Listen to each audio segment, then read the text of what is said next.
L'appareil osseux est constitué de tissus durs, blancs, reliés par des articulations, mobilisés par des muscles. Il existe chez l'adulte 208 os constants, mais ce nombre est souvent supérieur car il existe des os surnuméraires et des os doubles. L'ensemble des os forme le squelette, et le squelette axial est constitué par la colonne vertébrale, la tête, le thorax et l'os hyoïde. Les fonctions des os sont multiples. D'une part, ils supportent les structures corporelles et protègent les organes internes. Par exemple, le thorax protège le médiastin et la boîte crânienne protège l'encéphale. Les os permettent le mouvement, ils sont mis en action par des muscles striés. On voit sur cette image un os fémoral avec les insertions musculaires qui sont sectionnées. La mise en action des articulations se fait par contraction des muscles striés. Par ailleurs, l'os héberge la moelle osseuse. On voit sur cette image d'un prélèvement de moelle osseuse au bloc opératoire que l'on peut faire rentrer une aiguille dans la crête iliaque postérieure de l'os iliaque et aspirer de la moelle osseuse. Les os ont aussi une fonction de stockage et de métabolisme des minéraux, en particulier le calcium. Ceci leur confère leurs caractéristiques radio-opaques lorsque l'on effectue une radiographie.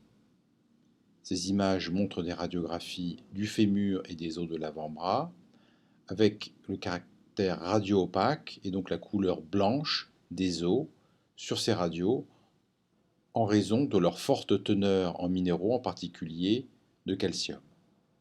Enfin, les os ont pour fonction une détoxification en fixant certains toxiques, comme par exemple le plomb, ce qui peut être à l'origine de certaines pathologies.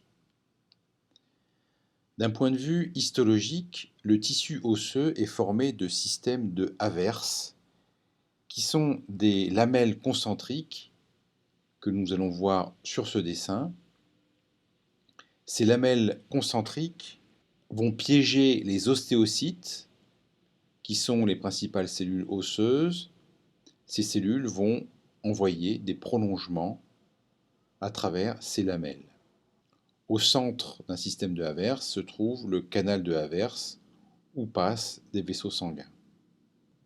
À l'intérieur de ces lamelles concentriques se trouve une substance fondamentale et une matrice extracellulaire qui est riche en carbonate de calcium et en phosphate de calcium. Le tissu osseux est organisé sous forme d'os compact ou d'os spongieux.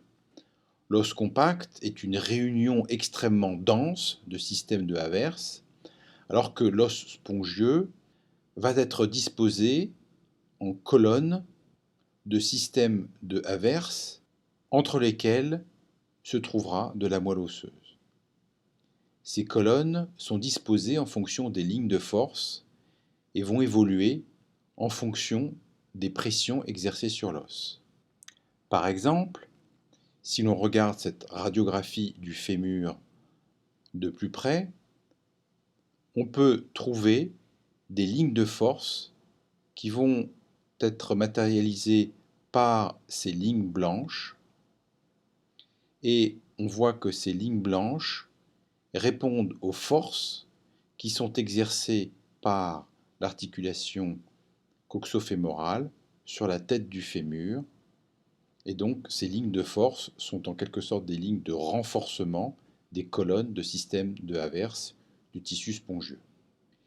Il est important de comprendre que le tissu osseux est en perpétuel remaniement grâce à des cellules spécifiques qui ne sont pas représentées sur ce schéma, qu'on nomme les ostéoclastes et les ostéoblastes. Les ostéoblastes sont responsables de la production de matrices osseuses, alors que les ostéoclastes sont responsables de la résorption. La forme des os traduit donc l'adaptation évolutive à leur fonction, et il faut savoir que l'os, qui est un tissu dur, peut néanmoins régénérer, notamment chez l'adulte grâce à une couche de périoste qui l'entoure et qui va produire, grâce à ces ostéoblastes, de la matrice osseuse permettant de réparer une fracture telle qu'on peut la voir sur cette radiographie. On voit qu'avec l'évolution, la fracture va se consolider toute seule. Le tissu osseux est donc un tissu vivant qui peut évoluer en fonction des contraintes qu'il subit.